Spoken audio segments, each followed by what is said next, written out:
إن ربك يبسط الرزق لمن يشاء ويقدر إنه كان بعباده خبيرا بصيرا۔ آج سورہ بنی اسرائیل کی آیت نمبر 30 سے بیان ہے،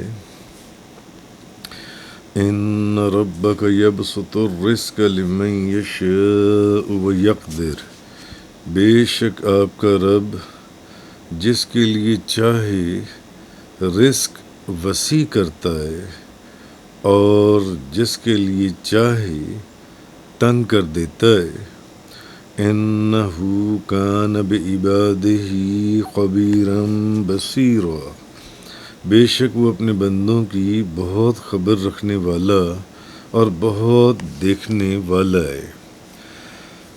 تو اس آیہ کریمہ کے اندر یہ جو فرمایا گیا کہ آپ کا رب جس کے لیے چاہے رزق وسیع کرتا ہے، جس کے لیے چاہے رزق کو وسیع کر دے اور جس کے لیے چاہے تنگ کر دیتا ہے، بے شک وہ اپنے بندوں کی بہت خبر رکھنے والا ہے، وہ بہت دیکھنے والا ہے۔ اللہ تعالیٰ اس کائنات کا مالک ہے، خالق ہے، رازق ہے، وہ رب ہے، اور مخلوق میں سے اللہ تعالیٰ جو ہے اس کی مخلوق میں سے جس کو جتنے رزق کی ضرورت ہے، اللہ تعالیٰ اس کو اتنا رزق دے دیتا ہے۔ اس کی مخلوق میں وہ جانتا ہے کس کو کتنے رزق کی ضرورت ہے۔ یہ بندہ ہے، وہ سوچتا ہے کہ میں لاکھ پتی کیوں نہیں ہوں، میں کروڑ پتی کیوں نہیں ہوں، میں ارب پتی کیوں نہیں ہوں، نہیں، وہ بہتر جانتا ہے کہ کس کو کتنے رزق کی ضرورت ہے، اور جس کو جتنے رزق کی ضرورت ہے وہ اپنے مخلوق میں سے اس کو اتنا رزق عطا فرما دیتا ہے۔ یا جس کو جتنا رزق دینے میں اس کی مصلحت ہے کہ اس کو اتنا ہی رزق دینے، تو اس کو بھی وہ اتنا ہی رزق عطا فرماتا ہے جس کو مصلحتاً وہ جانتا ہے کہ اس کو اتنا رزق دینا چاہیے جو ان سے۔ اور ایسا نہیں ہے کہ اگر کوئی بندہ یہ سوچے کہ نہیں، جس سے خدا راضی ہے اس کے لیے تو وہ رزق کے دروازے کھول دیتا ہے، اور جس سے وہ ناراض ہے اس کے لیے اوپر رزق کے دروازے جون سے ہیں وہ بند کر دیے جاتے ہیں، اس کو کم رزق دیتا ہے، اس کو تھوڑا دیتا ہے۔ ایسا نہیں ہے۔ دنیا میں سینکڑوں ایسی قومیں یا مذاہب ایسے ہیں جو کہ اللہ تعالیٰ کی فرما برداری کے علاوہ، یعنی اللہ تعالیٰ کی فرما برداری کی جگہ نافرمانی کے اندر اللہ کے سخت نافرمان ہے۔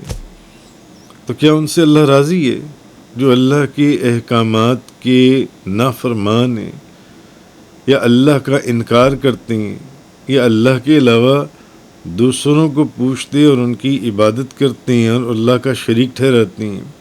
مگر اللہ تعالیٰ تو ان کو بھی پورا رزق دیتا ہے، یعنی کہ جتنی اس کی مصلحت میں ان کے لیے رزق ہونا چاہیے اتنا اللہ تعالیٰ ان کو رزق دیتا ہے جو ان سے۔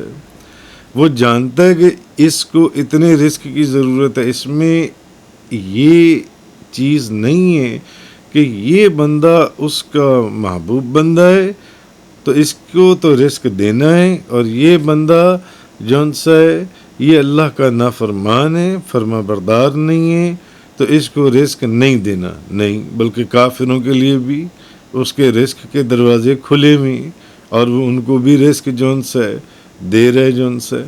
تو ایسا نہیں ہے کہ وہ جس سے راضی ہے اس کو تو رزق زیادہ دے رہا ہے، اور جس سے راضی نہیں ہے اس کو رزق کم دے رہا ہے، یا اس کو رزق دے ہی نہیں رہا۔ نہیں۔ پھر جس شخص یا جس قوم میں ایک چیز یہ بھی ہے، جس شخص کے اندر جتنی استعداد ہو اور جس قوم میں جتنی صلاحیت ہو، جتنے رزق کی صلاحیت ہو وہ اس کو اتنا رزق عطا فرماتا ہے اس کو جن سے. تو یا پھر جس کی عاقبت اور آخرت کے اعتبار سے جتنا رزق اس کے لیے مناسب ہو وہ اس کو بھی اتنا رزق عطا فرماتا ہے. یعنی ایک تو یہ کہ وہ یہ جانتا ہے کہ کس کو کتنا رزق عطا کرنا چاہیے. دوسرا یہ کہ مصلحتین اس کو کتنا رزق ملنا چاہیے. تیسرا یہ کہ وہ اس چیز کے اوپر نہیں کہ یہ بندہ میرا پیارا بندہ ہے، یہ بندہ میرا فرما بردار ہے تو اس کو رزق دینا ہے، اور یہ بندہ کافر ہے یا نافرمان ہے یا میرے احکامات کی نافرمانی کرتا ہے، اس کو رزق نہیں دینا. یعنی فرما بردار کے لیے رزق کے دروازے کھول دے اور نافرمان کے لیے رزق کے دروازے بند کر دے، ایسا بھی نہیں ہے، ایسا بھی نہیں. پھر جس قوم میں جتنی صلاحیت ہو اس کو اس کے مطابق وہ رزق عطا فرماتا ہے. پھر وہ بندوں کی عاقبت اور آخرت کو بھی دیکھتا ہے کہ اس کے اندر ان کا فائدہ یا کس چیز میں ہے، تو اس مناسب سے وہ ان کو رزق عطا فرماتا ہے جن سے. تو اصل چیز یہ ہے کہ وہ رب ہے، وہ مالک ہے، وہ جس کو جتنا چاہے عطا کرے، بھلے تھوڑا عطا کرے بھلے زیادہ عطا کرے جن سے. تو یہ ایسا نہیں ہے کہ بندہ یہ سوچ لے کہ میں اللہ کا پیارا ہوں تو میرے پاس رزق کم کیوں ہے، اور یہ بندہ کافر ہے تو اس کے پاس دولت کی فراوانی کیوں ہے، یہ نافرمان ہے تو اس کے پاس اتنی فراوانی کیوں ہے. اس کے رزق کے دروازے جو ہیں سب کے لیے کھلے ہوئے ہیں، سب کے لیے کھلے ہوئے ہیں. اسی لیے اللہ تبارک و تعالیٰ نے فرمایا ان ربک یبسط الرزق لمن یشاء ویقدر، بے شک آپ کا رب جس کے لیے چاہے رزق وسیع کرتا ہے اور جس کے لیے چاہے تنگ کر دیتا ہے. کیونکہ وہ اپنے بندوں کی بے شک وہ اپنے بندوں کی بہت خبر رکھنے والا، بہت دیکھنے والا ہے جو ان سے ہے. تو پھر ایک چیز یہ بھی ہے کہ آپ یہ دیکھیے جیسے کہ سورۃ الشورى کے اندر ہے وَلَوْ بَسَطَ اللَّهُ الرِّزْقَ لِعِبَادِهِ لَبَغَوْا فِي الْأَرْضِ وَلَكِنْ يُنَزِّلُ بِقَدَرٍ مَا يَشَاءُ. اگر اللہ اپنے تمام بندوں کا رزق وسیع کر دیتا، اگر ہر بندے کا ہی رزق وسیع کر دیتا تو وہ زمین پر فساد برپا کرتے، زمین پر فساد برپا کرتے. لیکن وہ اندازے کے ساتھ جتنا رزق چاہتا ہے نازل فرماتا ہے. اس کو پتہ ہے کہ اس بندے کو میں نے اتنا رزق دینا ہے، اگر میں نے اس کو اتنا دے دیا تو یہ بندہ خصلتاً یا اس کے وجود میں فطرتاً ایسی چیزیں ہیں کہ یہ دنیا میں فساد کرے گا.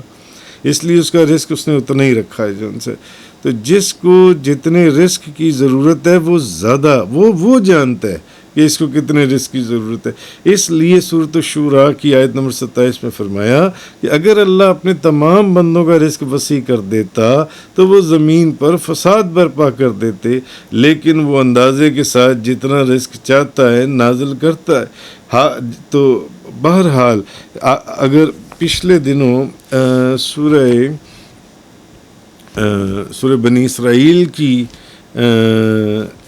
ایک آیت مبارکہ جو ان سی تھی، آیت مبارکہ، اس کے تحت میں نے یہ بات کہی تھی آپ سے. آیت نمبر غالباً 21 تھی.